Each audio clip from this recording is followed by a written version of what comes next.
Assalamualaikum warahmatullahi wabarakatuh. Alhamdulillahirabbil alamin.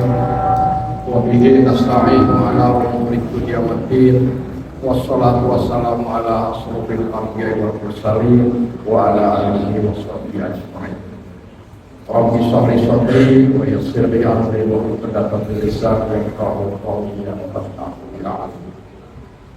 yang saya hormati Ketua PWI Kabupaten Karanganyar Prof. Aziz, yang saya banggakan yang mewakili tim cabang Jatet dan para alim ulama yang hadir pada malam hari ini. Puji syukur kalau senantiasa kita panjatkan kehadirat Allah Subhanahu wa Ta'ala atas limpahan nikmat, taufik, hidayah dan hidayahnya kepada kita sekalian, sehingga alhamdulillah pada malam hari ini kita bisa berkumpul, niati bersilaturahim, niati tolabul ilmi.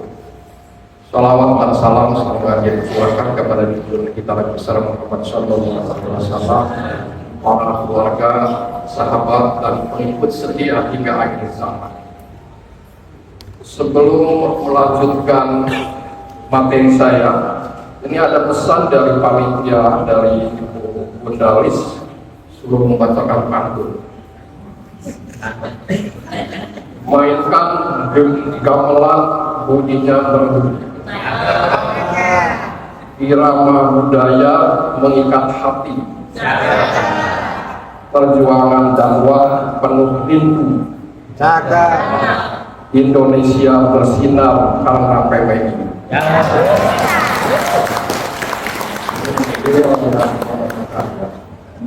Mohon izin kepada hadirin sekalian ya, saya diberikan kepercayaan oleh Bunda Alis untuk menyampaikan materi ini. Jadi perkenalan saya lelaki tulen ya, jangan salah membaca nama saya. Anak saya 3, cucu saya 7. Pendidikan saya S1 FKUNS, S2 di UNPAD, S3 Pemberdayaan Masyarakat di UNS. Kemudian unit kerja sekarang di Pasca Sarjana. Tempat tinggal saya, Pak Sama, saya di PGI sini, di Jalan Garuda 54, tinggal 5 langkah dari sini.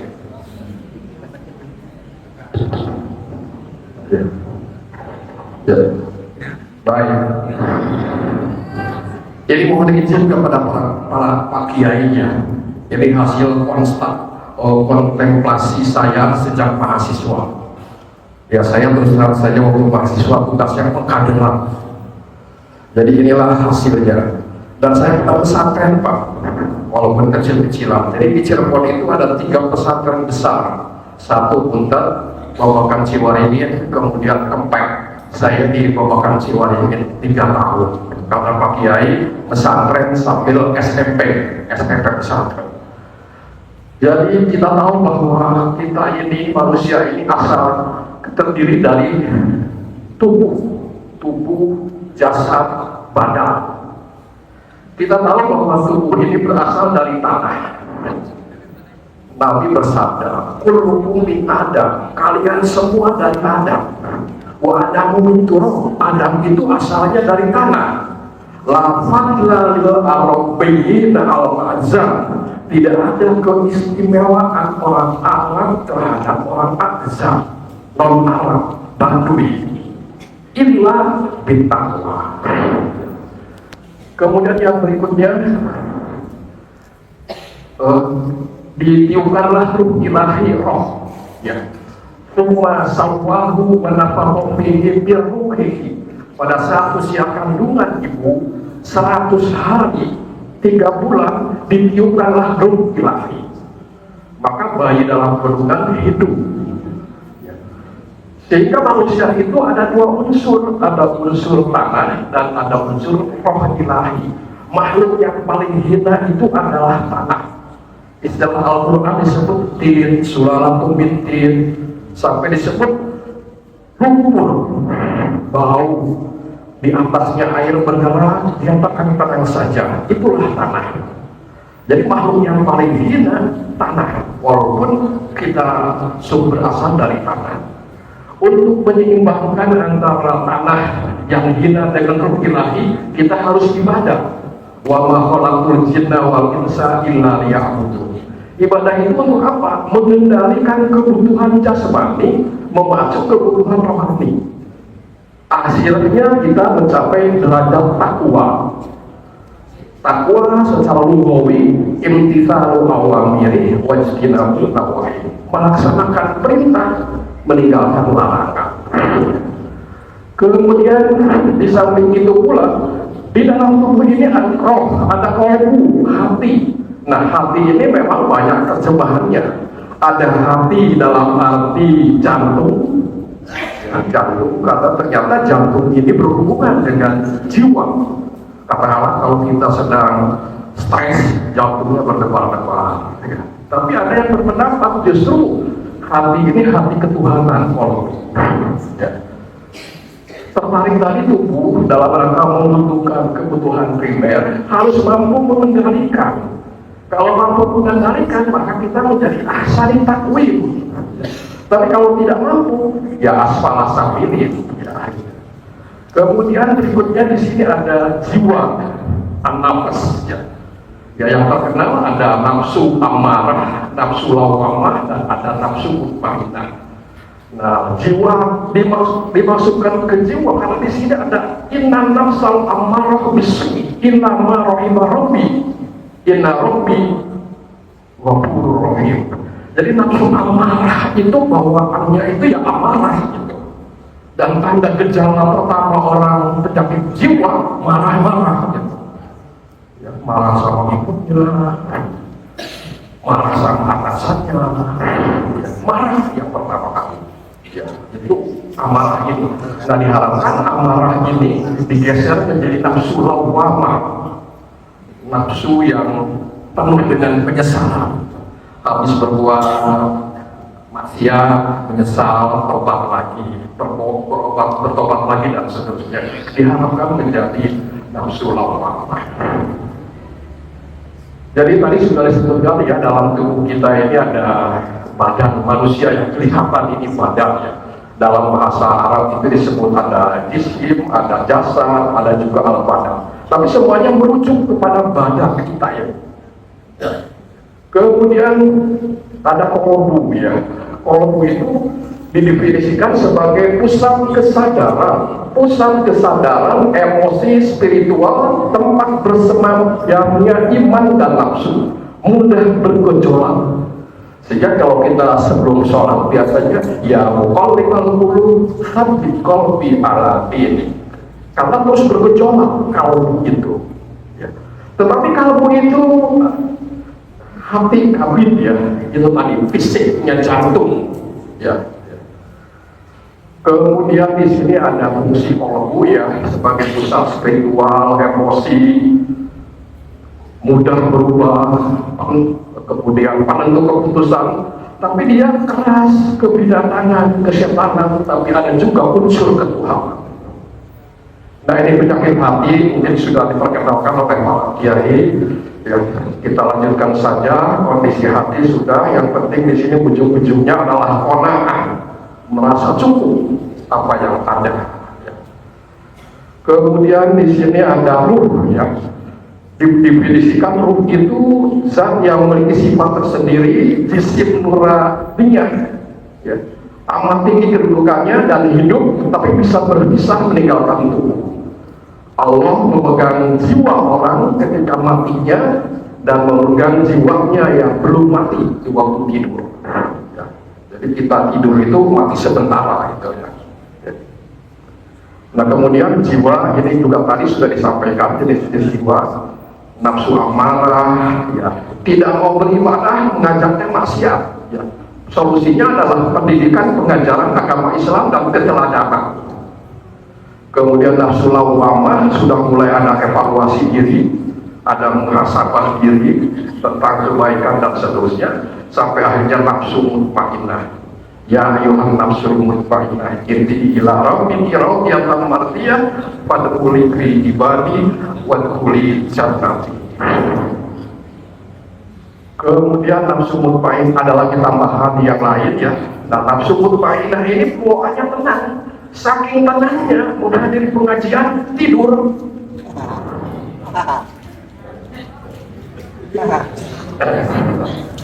Ya, kemudian yang berikutnya ada tambahan di tempat lain ya. Akal itu rasio, cahaya lembut yang membantu memahami hal abstrak dan spiritual. Nah, ada aspek sosial tadi. Ya, di sosial ada perilaku, ada hubungan, ada nilai, ada norma sosial, ada budaya. Nah, kemudian ini konsep WHO tentang determinan sosial. Jadi yang menentukan itu adalah konteks sosial, ekonomi, politik, pemerintahan dari istana sampai kelurahan, kebijakan makroekonomi, kebijakan sosial, politik, nilai sosial budaya yang akan mempengaruhi posisi ekonomi, kelas sosial, dan seterusnya. Dan di sini ada keadaan material yang menghubungkan ketimpangan antara determinan struktural dengan peran-peran. Di sini ada kohesi sosial dan modal sosial. Itu kelebihan kita. Ada ta'awanu 'alal birri wat taqwa wa la ta'awanu 'alal itsmi wal 'udwan. Kalau secara teoritis kohesi sosial itu kelihatan. Misalnya, kok ini pandai kok nggak ke masjid? Kata pajak gitu. Oh, dia sakit, yuk kita jenguk. Pandai sakit apa? Sudah berobat kemana? Yuk saya antar. Nah, itu kohesi sosial. Di masyarakat yang kohesi sosialnya tinggi, umur harapan hidupnya panjang, dan angka kesakitan kematiannya rendah.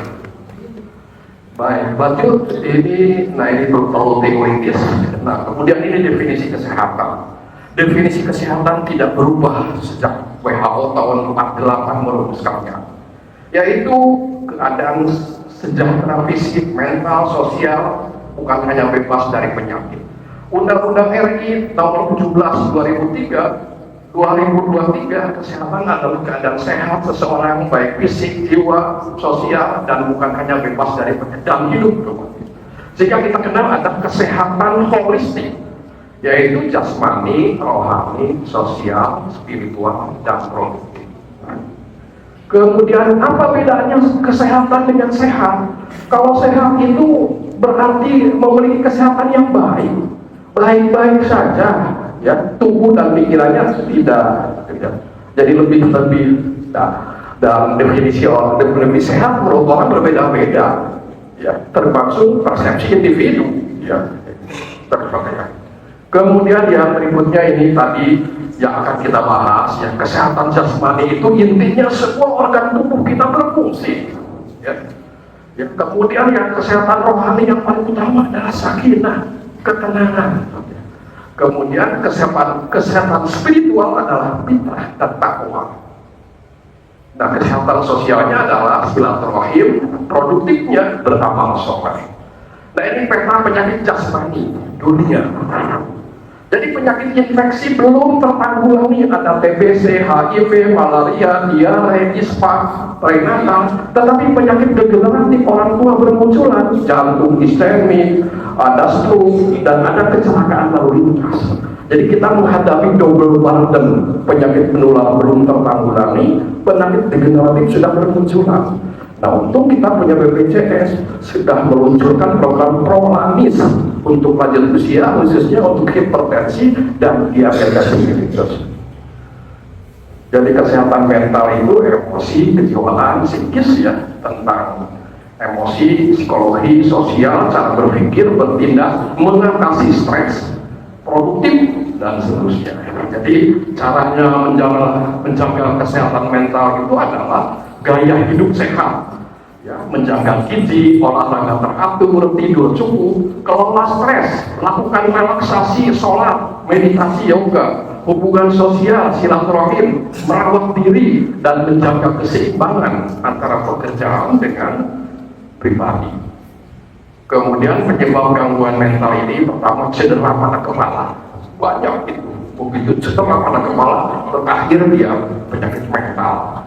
Mohon maaf ya, sampai gila lah katakanlah, karena terjadi benturan kepala, akhirnya terjadi goyangan otak, terjadi gangguan.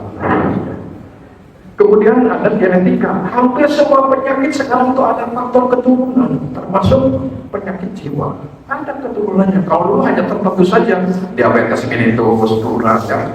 Jadi ada. Kemudian kekerasan dalam rumah tangga, pelecehan. Ada riwayat kekerasan saat anak-anak memiliki kelainan senyawa kimiawi, mengalami diskriminasi dan stigma. Kemudian kehilangan kematian seseorang yang sangat dekat, mengalami kerugian sosial, kemiskinan, utang, kemudian merawat anggota keluarga yang sakit, pengangguran, kehilangan pekerjaan, pengaruh zat alkohol, stres berat, terisolasi dalam sosial, tinggal pada lingkungan perumahan yang dulu mengalami trauma yang signifikan.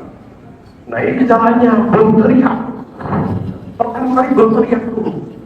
Responnya itu belum terlihat untuk mengagetkan lingkungan. Kemudian ada terkadang berkelahi. Nah, di sini ada delusi waham. Waham itu keyakinan yang salah dan kuat terhadap sesuatu tidak sesuai dengan kenyataan. Ada wahamnya jadi jenderal gitu ya. Pakaiannya pakai tentara, wahamnya jadi presiden, padahal dia bukan presiden. Wahamnya orang kaya, padahal dia bukan orang kaya. Waham. Jadi ada ilusi yang menetap. Kemudian ada paranoia, tidak percaya dan curiga terhadap orang lain tanpa alasan. Ya. Kemudian ada halusinasi, ini anak-anak remaja, halu-halu ya, halusinasi, melihat, mendengar, mencium, meraba, ya, padahal tidak ada barangnya, ya, seperti ada wangian dan seterusnya. Ini gejala psikosis ya, psikosis itu schizofren, gila ya, jadi bisa visual dan seterusnya. Kemudian kehilangan kemampuan berkonsentrasi, ketakutan, kekhawatiran, perasaan bersalah, ketidakmampuan mengatasi stres, marah berlebihan dan rentan melakukan kekerasan, memiliki pengalaman dan kenangan buruk yang tidak dapat dilupakan, adanya pikiran untuk menyakiti dirinya sendiri, misalnya bunuh diri, ya, kemudian menarik diri dari orang kegiatan sehari-hari, mendengar suara sesuatu yang tidak benar, mengalami nyeri yang tidak bisa dijelaskan, menunjukkan perubahan suasana hati, moody ya. Hari ini senang, sorenya bersedih, ya. Manik, depresif. Kemudian rasa bingung, pelupa, marah, tersinggung, cemas, kesal, khawatir. Ya. Kemudian perasaan sedih, tidak berarti, tidak berdaya, putus asa, tanpa harapan, perubahan drastis dalam kebiasaan makanan, perubahan gaya seks, rasa lelah, tidak dapat melakukan aktivitas sehari-hari, kemudian tidak mampu memahami situasi orang lain. Ya, jadi jenis penyakit mentalnya itu yang pertama adalah depresi. Depresi itu sedih yang terus-menerus. Ya. Kemudian kecemasan, ya, cemas menghadapi masa lalu, masa depan. Dan ada bipolar. Bipolar itu antara manik, depresi. Kemudian ada schizofren, ya, gangguan jiwa. Ada gangguan obsesif kompulsif.